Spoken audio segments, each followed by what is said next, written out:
wabarakatuh. Waalaikumsalam. Assalamualaikum warahmatullahi wabarakatuh. Jalan-jalan ke Indramayu. Cakap.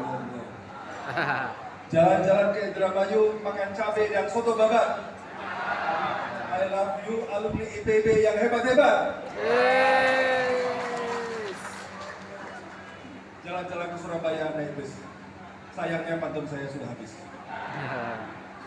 Hadirin sekalian yang berbahagia, yang saya hormati Bapak Bidang Agung serta Bu Aida S. Budiman selaku Deputi Gubernur Bank Indonesia yang menjadi tuan rumah pada malam hari ini. Saya hormati Ketua BNPB, Pak Doyo, Ketua SMBA dan Ketua MBA, Ketua Himpunan Alumni IPB, Mas Walek. Dan juga saya hormati di sini hadir para wakil rektor dan para dekan, mohon berdiri. Angkat tangannya, ya, dekan-dekan kita dan para wakil rektor kita yang hadir. Yang saya hormati Sekretaris DPD, Sekretaris MBA dan SA, serta Prof. Heri Suhardianto, Rektor IPB 2007-2017 yang sekarang menjadi Rektor Universitas Muhammadiyah Bandung. Dan juga Bapak Menteri Pertanian Republik Indonesia periode 2009-2014, Bapak Suswono yang bisa hadir pada malam hari ini. Juga yang saya hormati para sekjen Kemdikbud, Mbak Ardi, Sekjen SDM, Kang Dadang, jadi menjadi institut pertama di Bogor. Kalau Mas sudah di BI, jadi Institut Finansial Bogor. Yang saya hormati para politisi yang hadir pada hari ini, Mbak Adi Yudhani Paris, ada Bang Jafar Hafsah, dan para politisi Kang Aten, serta direksi BUMN, para komisaris, Ketua YAPI, Ketua PGA, dan juga Ketua ARM, dan hadirin sekalian yang semua berbahagia. Juga alhamdulillah pada malam hari ini kita diberi kesempatan untuk bisa bersilaturahmi dalam rangka halal bihalal, dan ini adalah momen yang patut kita syukuri karena kita diberi kesehatan, diberi keberkahan untuk terus bisa bergandeng tangan dalam rangka untuk menebar manfaat untuk kemajuan bangsa kita ini. Hadirin sekalian, atas nama IPB kami ucapkan minal aidin wal faizin, taqabbalallahu minkum, mohon maaf lahir dan batin, dan izinkan kami juga dengan terhormat mohon dimaafkan hal-hal yang kurang berkenan yang selama ini pada tahun 2023-2024 ini yang hal-hal yang berkenan di hati Bapak Ibu sekalian. Bapak sekalian, yang kita hadapi tentu adalah perubahan yang begitu cepat, perubahan yang memang kita dituntut untuk terus mampu beradaptasi, dituntut untuk terus mampu secara cepat bisa merespons tantangan perubahan ini. Oleh karena itu IPB tidak boleh tinggal diam, IPB harus hadir untuk bisa merespons berbagai tantangan perubahan ini. Oleh karena itu izinkan kalau ada langkah-langkah yang dilakukan oleh IPB yang kadang-kadang mengejutkan, kadang-kadang tidak sesuai dengan harapan Bapak Ibu sekalian. Biasanya alumni adalah orang-orang yang memang sangat peduli pada IPB, sangat cinta pada IPB, sehingga kalau berubah sedikit kadang-kadang kaget dan kadang-kadang marah, kadang-kadang menegur dan sebagainya. Namun saya memaknai ketika para alumni merespons positif, merespons dengan kritis dan sebagainya, itu adalah bentuk cinta para alumni semua pada IPB. Kami dengan terbuka menerima segala masukan, namun apapun yang terjadi, kami yang ada di IPB, di kampus, bersama MPH, SA, DGB, selalu berusaha untuk mempersiapkan IPB menjadi bagian dari masa depan. Oleh karena itu, dari mulai rebranding IPB University, kemudian kita mengembangkan berbagai keilmuan yang ada, dan kita sampaikan, kalau tahun lalu kita mendirikan Fakultas Kedokteran, pada tahun ini kita sudah mendirikan School of Engineering, sekolah teknik. Kita juga baru mendirikan School of Data Science, Mathematics, dan Informatics, sekolah Sains Data, Matematika, dan Informatika di mana statistik, matematika, ilmu komputer sekarang bersatu menjadi satu rumah dalam sekolah tersebut. Sebentar lagi pada bulan ini Senat Akademik juga akan menyetujui prodi baru IPB, prodi Artificial Intelligence, kecerdasan buatan, yang moga-moga ini juga merupakan upaya kita dalam rangka untuk merespon perubahan. Baru-baru ini kita juga buka prodi baru, bioinformatika. Jadi banyak istilah-istilah yang barangkali baru bagi para alumni semua, dan barangkali banyak alumni yang selalu mengatakan, prodi saya sekarang kok berubah nama, fakultas saya berubah nama. Itu bagian dari apa yang kita siapkan untuk merespon masa depan. Oleh karena itu, kepada para alumni semua, kami mohon dukungan, doa agar IPB senantiasa bisa tetap tangguh, tetap fleksibel, dengan kelincahannya mampu hadir di tengah-tengah perubahan dan mampu menjadi bagian dari masa depan. Karena kita tidak ada pilihan lain selain kita harus mengambil keputusan untuk menyelamatkan IPB, untuk membawa IPB menjadi tersektor perubahan. Dan alhamdulillah pada malam hari ini saya juga menyampaikan kabar gembira. Pada Idul Fitri kemarin ada pengumuman yang sangat membanggakan bahwa IPB masuk nomor 7 terbaik di Asia menurut US untuk bidang pertanian dan kehutanan. Jadi perguruan tinggi di Jepang yang di atas IPB hanya satu, Tokyo. Perguruan tinggi Korea semua di bawah IPB, yang di atas IPB kebanyakan perguruan tinggi dari China. Ini menunjukkan bahwa ternyata China adalah perguruan tinggi baru yang sangat progresif.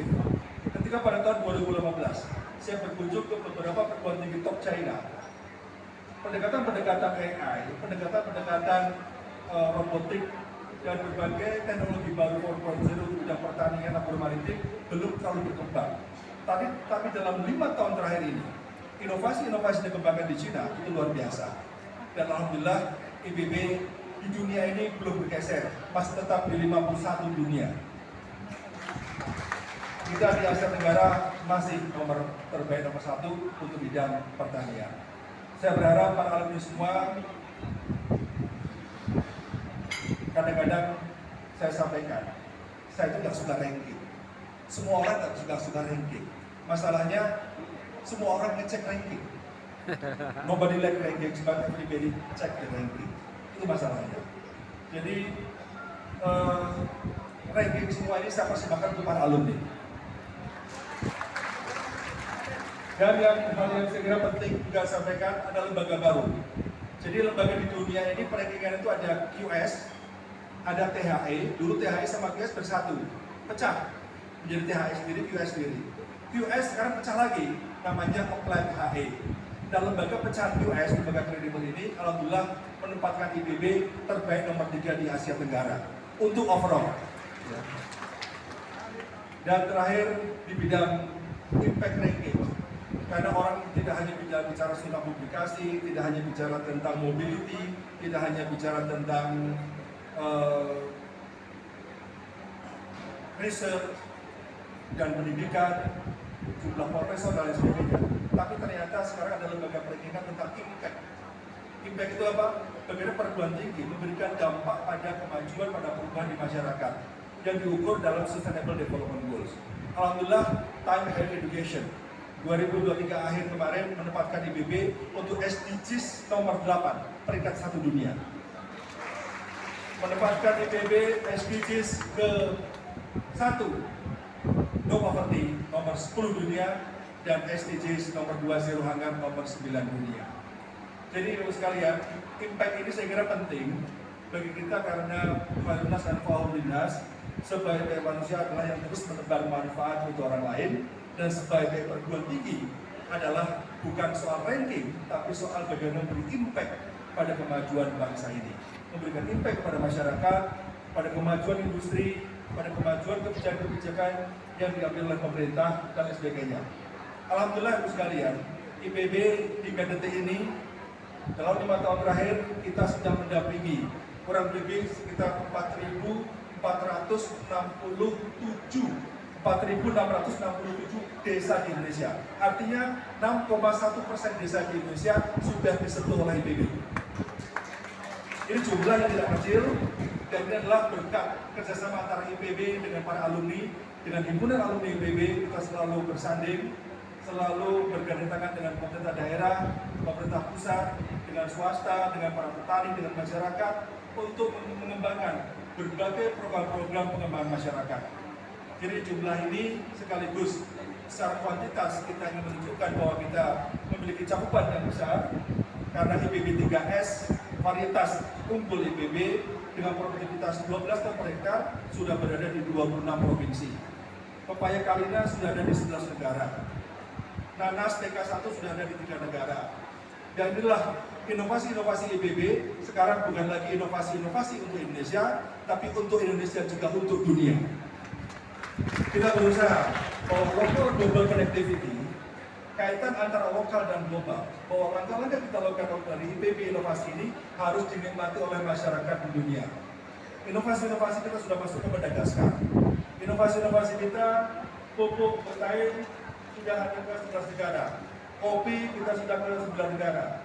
Kemudian pakan konkret sudah ke beberapa negara. Ada lagi tempe ke seluruh, ke Korea, ke Jepang. Cabai sudah dikirim dan manggis ke Cina dan masih banyak lagi. Jadi inovasi-inovasi ini terus kita gaungkan bahwa IPB memiliki daya jangkau penebaran kemanfaatan ini dengan jangkauan yang lebih luas, sehingga kita akan dirasakan manfaatnya tidak saja oleh Indonesia, tapi juga dinikmati oleh dunia.